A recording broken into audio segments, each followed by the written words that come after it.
नमस्कार बच्चों, अपनी कॉपी के रचना भाग में आज की दिनांक 2/10/20 और रचना विराम चिन्ह लिखेंगे। बच्चों, विराम का अर्थ होता है रुकना या विश्राम करना। जब हम चलते चलते थक जाते हैं तो हम कुछ देर बैठ जाते हैं, रुक जाते हैं, यही कहलाता है विराम। इसी प्रकार जब हम अपनी बात को दूसरों को बताते हैं तो उसके पश्चात हम कुछ देर रुकते हैं। ये रुकना ही विराम कहलाता है। और जब इसको लिखित रूप में हम चिन्हों के माध्यम से बताते हैं, ये चिन्ह कहलाते हैं विराम चिन्ह।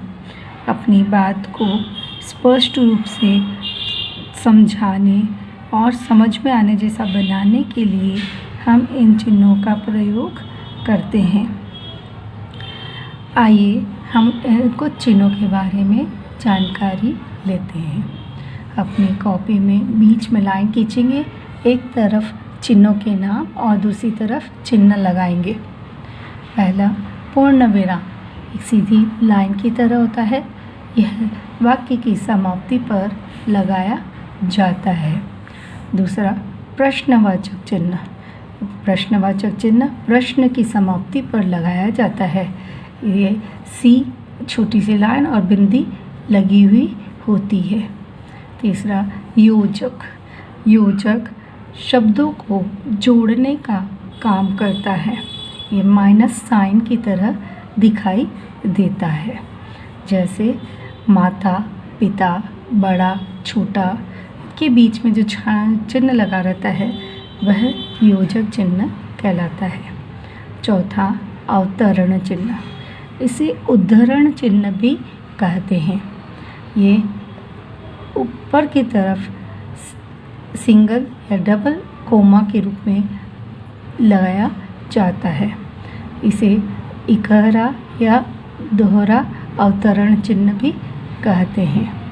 जब हम सामने वाले की बात को ऐसा का ऐसा लिखते हैं जैसा वो बोल रहा है तो हम इन चिन्हों का प्रयोग करते हैं। पांचवा है अल्प विराम। अल्प विराम में पूर्ण विराम से अल्प समय, कम समय रुकाया जाता है। यह शब्द अधिक वस्तुओं, व्यक्तियों के बारे में बताते समय बीच में लगाया जाता है। जैसे राम, श्याम और मोहन खेल रहे हैं। यहाँ राम और श्याम के बीच में जो चिन्ह लगा है ये अल्प विराम कहलाता है। छठा है कोष्ठक। कोष्ठक वाक्य में आए शब्दों को और अच्छी तरह समझाने के लिए इन चिन्ह का प्रयोग किया जाता है। सातवां है संबोधन। संबोधन जब हम किसी को बुलाते हैं, संबोधित करते हैं तो इस चिन्ह का प्रयोग करते हैं। संबोधन चिन्ह में एक सीधी लाइन और नीचे बिंदी लगी रहती है। इसे विस्मयादि बोधक चिन्ह भी कहते हैं। क्रोध, शोक, प्रसन्नता आदि भावों को बताने के लिए भी इस चिन्ह का प्रयोग किया जाता है। नेक्स्ट है बराबर। जब दो चीज़ें बराबर हो, इक्वल हो, तो हम इस चिन्ह का प्रयोग करते हैं। शब्दार्थ लिखते समय हम इन दो लाइनों का, बराबर लाइनों का प्रयोग करते हैं। ये इक्वल है, एक समान है।